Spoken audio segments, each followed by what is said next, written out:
One of the big issues when I ran for governor was the quality of our government schools. I don't call them public schools, I call them government schools.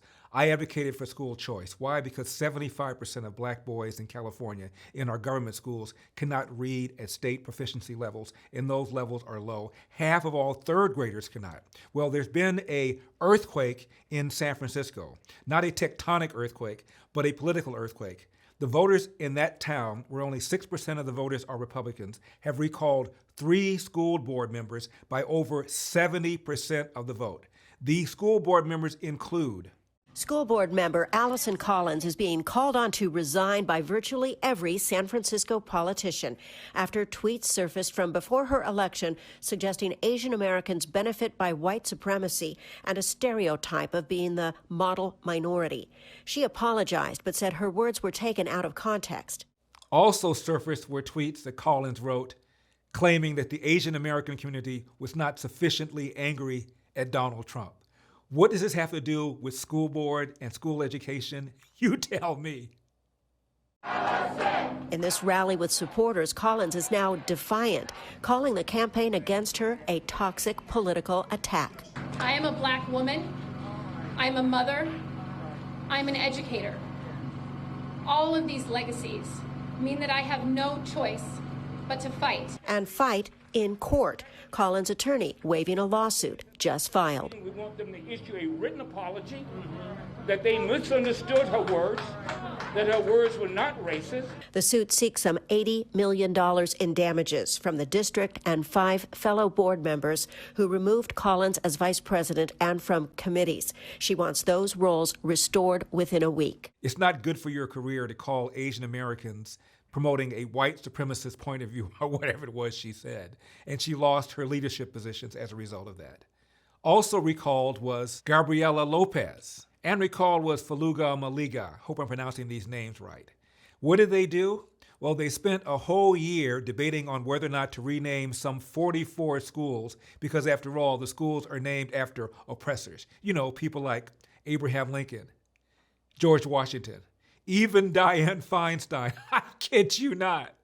We're going to turn now to a developing story out of San Francisco, where voters last night ousted 3 members of its Board of Education in a landslide recall election. This is a huge story. Yeah, politically, nationwide, this is a huge story. The recall of each member was supported by more than 70% of voters. Critics accuse them of putting progressive politics over priorities like the pandemic. For example, the board was criticized for trying to rename schools when many parents... Including schools named after Abraham Lincoln and Dianne Feinstein. And this is when many parents wanted to focus on the reopening of schools. Some of the schools targeted were named after Abraham Lincoln, as Joe said, George Washington, Thomas Jefferson, and even longtime U.S. Senator Dianne Feinstein. Even the mayor of San Francisco, London Breed, supported their recall. Now San Francisco's Mayor London Breed is saying she supports the effort to recall the school board members.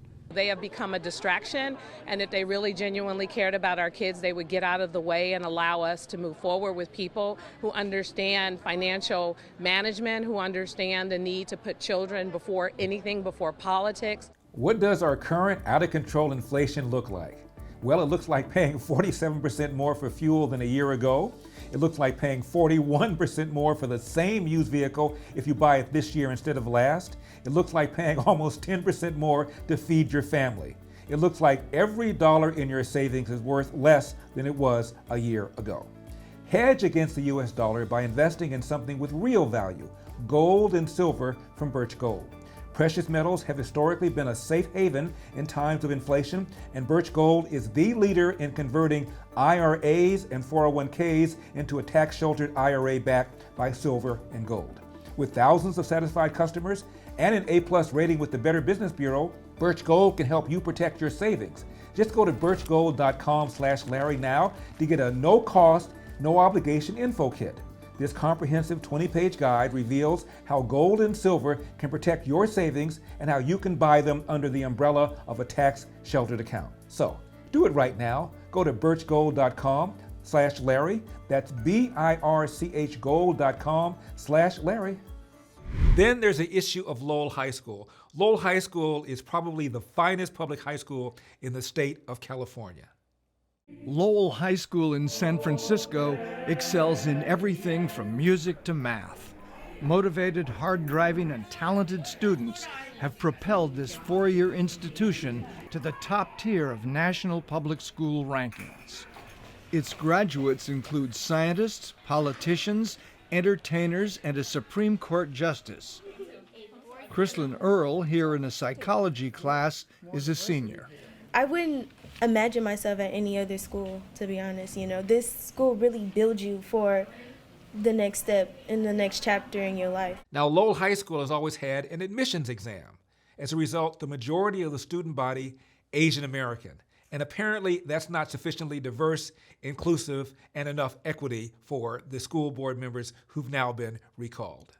For some Asian American parents, changing the admission policy at Lowell High School from merit-based to a lottery was a tipping point. That was squarely aimed at too many Asians at Lowell. That's exactly what the sentiment is, and they might as well have said it outright, which they essentially did. And Allison Collins herself, her tweets were extremely offensive. And as for Ms. Collins, she sued the district for over $80 million after those insensitive posts about Asian Americans surfaced. Sued the district for over $80 million. Again, all three recalled by over 70% of the vote. Damn! As for Ms. Lopez, when she was recalled, guess who she blamed? Wait for it, white supremacists. Here's what she tweeted. So if you fight for racial justice, this is the consequence. Don't be mistaken, white supremacists are enjoying this, and the support of the recall is aligned with this, end of quote. Have I mentioned that only 6% of the voters are Republican? And as the Washington Post noted about the voters who voted for the recall, quote, the recall vote was racially diverse, including hundreds of non-citizen immigrants who were eligible to participate, close quote. That's right. This is one area of the country where non-citizens can vote. I don't think they were white supremacists. So, even in San Francisco, a woke city, these school board members were too woke for the woke voters of the Bay Area. I'm Larry Elder, and this has been the Larry Elder Show for Epic Times. I will see you next time. Even too woke for the woke.